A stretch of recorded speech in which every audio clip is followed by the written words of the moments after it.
You don't want to know the truth. You really don't.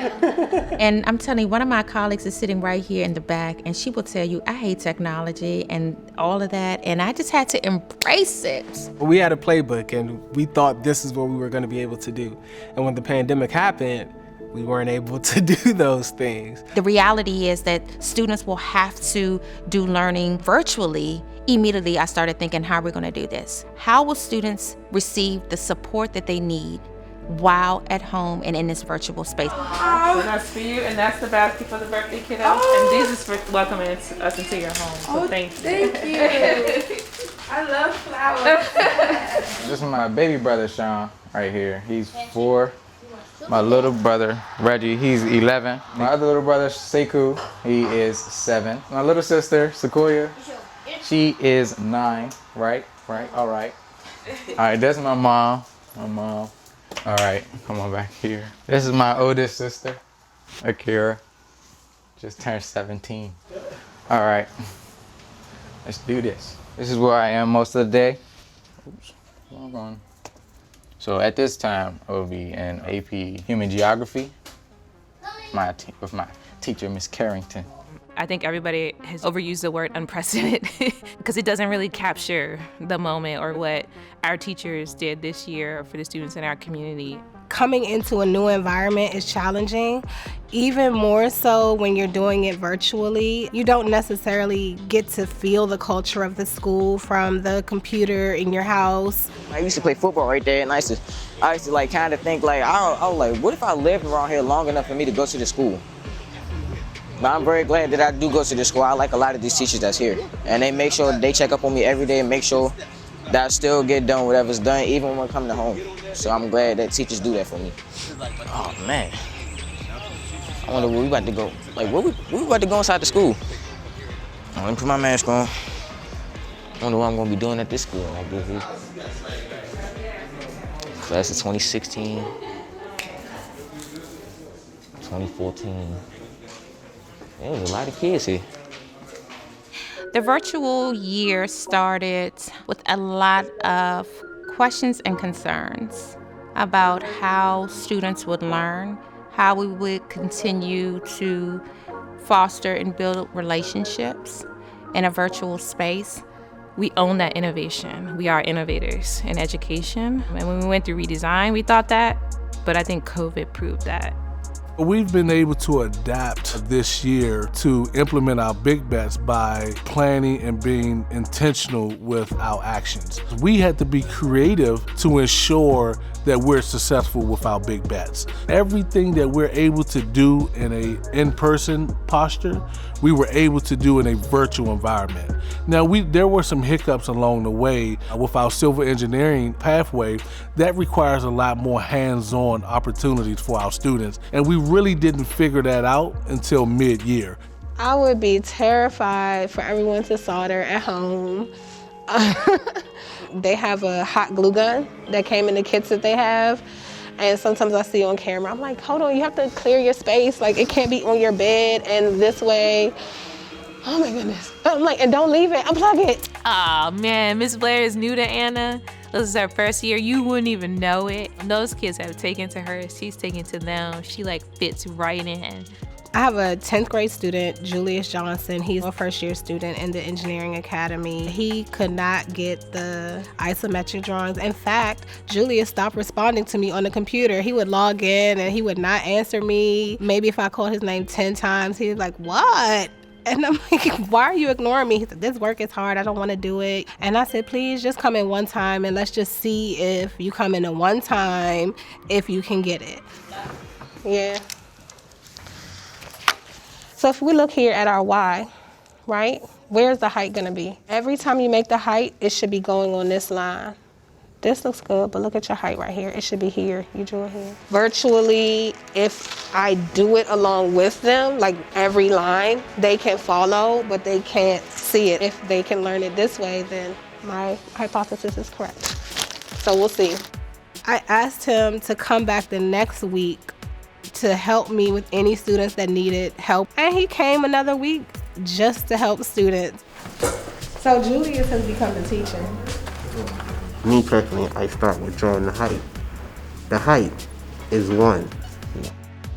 Rectangle, and then I draw the line right here. Yes. Really, project-based learning is a mindset. It's a shift in the way we think about learning. We see the working classroom as collaborative opportunities, putting students in groups, even in the virtual space, to like talk through a challenge or talk through a problem. I spent this year trying to figure out how to do PBL virtually, and like what are the big picture ideas? What are my students gonna take away from this? Don't get me wrong, it was hard. And there were times where I was like, I'm just really failing at this, but I kind of had to change my mindset. How can I make virtual as successful as possible? The metrics are gonna be different. I would hope that the kids face challenges through engineering enough that they become comfortable. Honestly, my goal for all of my students and the program itself is exposure. In particular for the Public Leadership Academy, I want them to be able to understand how they can and will be able to give back to our community. We're not a product of our environment, but a product of our mindsets. What we are is not what we have to accept and stay in. Learning about the law and then being able to go to others who may not know about it and then just tell them, it's giving them more expansion of a voice, knowing their rights and things like that.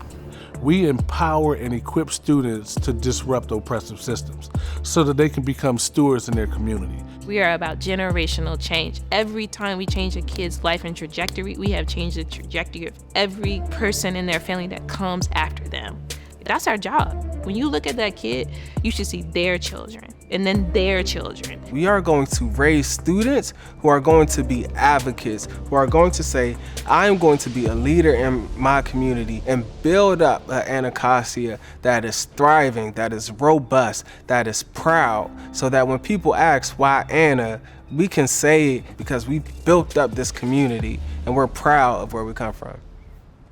My mother always said that my father hated struggling. My father was a hustler. He really wanted to, like a good hustler. Like he really wanted to get out of poverty and bad situations around bad neighborhoods and all things like that. The day he lost his life, he told my mother that it was his last time. He told my mother that he was ready to change it. He's trying to get better. And then my mom was like, later that day, the police came and said he was gone. But I always want to continue his legacy, you know? He also played football. He was a quarterback. I think I got his skills. I do. This was 11U from the championship. This was 13 junior midgets. We won the championship against Beacon House to go to Florida. These 4 right here. Track, 7th grade. One of the biggest things I've seen doing COVID athletics is now they're putting physical faces with physical people. It's like, oh yeah, I remember you from this class. I actually feel great to have a track team, and it also pushes me to like motivate myself, and it's making me come out as a person, like make me be more social. Actually, him and Keon are teammates, and they got a bond that I don't think people can break. That's Reggie. Reggie? What's up, Reggie? Reggie said he could beat you, Mason. He's fast. The day I went to practice, my little brother Reginald came with me. That was fun. He liked it. I finally got to show him what I do. I don't know why, but he had on jeans that day. It was hot too. We were jogging, doing our laps, our warm-up lap. He was already exhausted. Sometimes they're laid out on the field or the track like, hey, like I'm done. But at the end of the day, it's like that, just that bond to be able to be like, look, we're gonna fight through this. Education, work, we're gonna fight through it. If you need help, we're here. Teaches you not to give up when you're exhausted. When you're hurting, never stop, just keep going, and you'll eventually reach the finish line. In this memory, I don't ever want to think about bad things that have happened. I always want to remember the good things that he has done. I learned from it too. I learned a lot from it. I understand that I don't want to be next. I don't want my mother to have to lose me as well. I don't want to continue generational curses where it's really just generational bad decisions continuing. When I think about that, I really focus and buckle down so I can really get out, so I could just make it. He's going to be successful. It's there already. He just has to keep going and not settle and not say, oh, I'm good already. You know, he has to keep working. Extraordinary kid. Extraordinary kid. So this is Reggie's desk. As you can see, he has stamped it with his Spider-Man and Black Panther. This is Sequoia's. This is Seiku's computer here. They have all of their school supplies and printing paper. This is where Sean sits. And this is also my work computer too. I couldn't imagine being a teenager and having my phone, my TV, the internet at the time, let alone there's other people sometimes in your environment also pulling for your time and attention at that same time. It's kind of typical for the students here at Anacostia, multiple generations living under one roof, and the oldest sibling usually taking most of the responsibility of raising some of the siblings in the home. And now the siblings are now online and they need support with their work in order to be successful as well. So just imagine a 14, 15-year-old having to manage all of that. It's just amazing to me. He helps out with his 3-year-old brother. They sit together doing his work and still trying to make sure that his 3-year-old brother is paying attention in class too while I'm attending to the baby. He does a lot. He really does. And he still manages to focus. I think it does something for the siblings, to be honest with you. What a great example to have your older sibling pour back into you to support you. And now you're seeing your older sibling maintaining through it all. That's going to be a great story in terms of what we can expect to see years to come from his siblings. I feel like my little brothers, they like really watch me very closely. Anything I do, they'll end up doing it right. I see it. It's like, my mom explains to me that's what happens as a big brother. We get frustrated or something like that, they'll see how I react to certain things and it'll subconsciously go into the back of their minds and they'll begin to act the same way. Just want to show them that where we are is not where we have to stay. We don't have to be bounded by our past. We can always, progress into a way better future, way brighter future too. Very bright. I set good goals for them. And my little brother, he still kind of looks up to me to this day to always be himself and not like just to fit in with other people. Once they let us know, like, hey, this is our area of struggle, we're then able to pull different resources to ensure that this family has what they need in order for the student in that house to be successful. And so that's what we did for Juan, and it just paid off. We're talking about 14 and 15-year-olds leaving a comfortable place where they've been for 3 years in middle school, and now they transition to high and never set foot in the high school before. I think there was a huge disconnect. And I think with his other responsibilities, high school was kind of secondary. We started to notice that because we're tracking our students daily, and when we don't see a student in class or our students are not engaged, it's noticed. We get good calls and bad calls from Juan. It doesn't matter. Anacostia right on top of it. He missed one period, they call. Is everything okay? We didn't see Juan today. We think students should just log on and turn in their assignments, but in Juan's case, that wasn't the case. He rarely was online, he rarely was engaged, and then once the engagement happened, our perception of that student changed immediately because he just showed up. And when he showed up, he showed out in a very positive way. But I'm to be honest with you, I had to reflect on that. How many times do we perceive something one way and then it turns out to be something totally different? And that's innate in all of our students at Anacostia.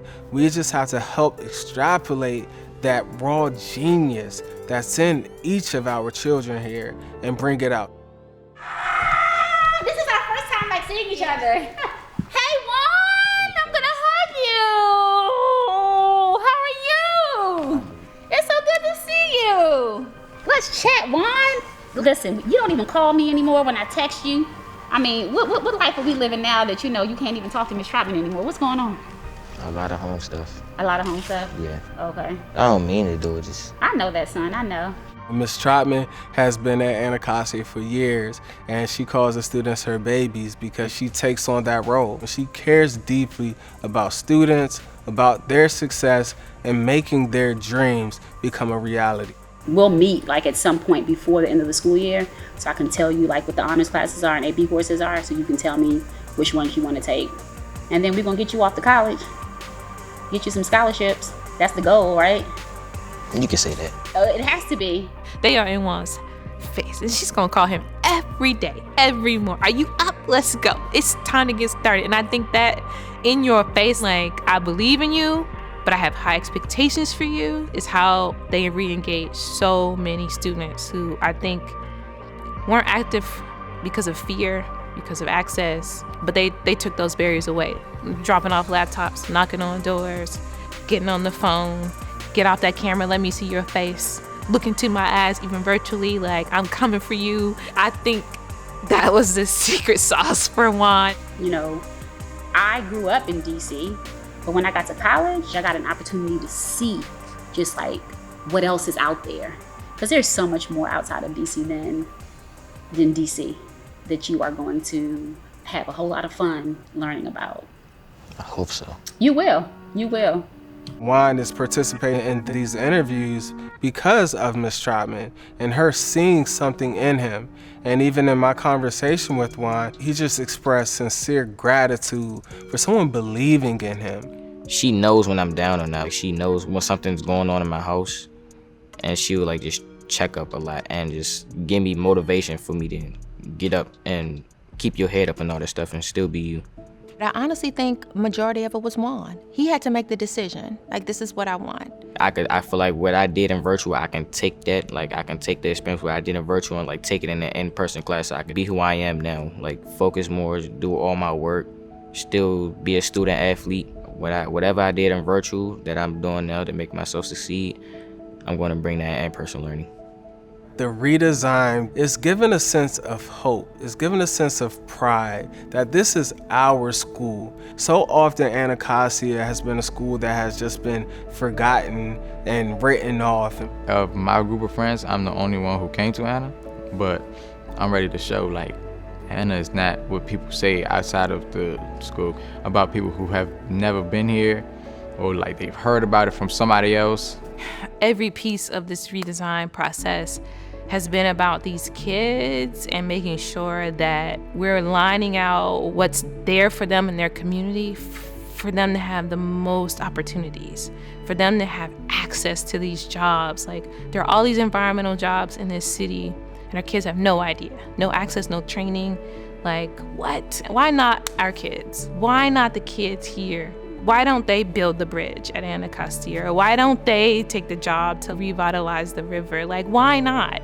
And so when you hear that and you see the economic boom happening in their city, and you hear that they want jobs out of high school, and you hear that they want to be better prepared for college, you act on behalf of students and their community. And I think, yeah, I get a little bit emotional when I think about it, but this has been the greatest gift for me as a leader, but I think as just a human being on this earth, to be a part of this story, to be a part of Anacostia's journey is just, yeah, it's pretty amazing, and I'm really grateful for it, that's for sure.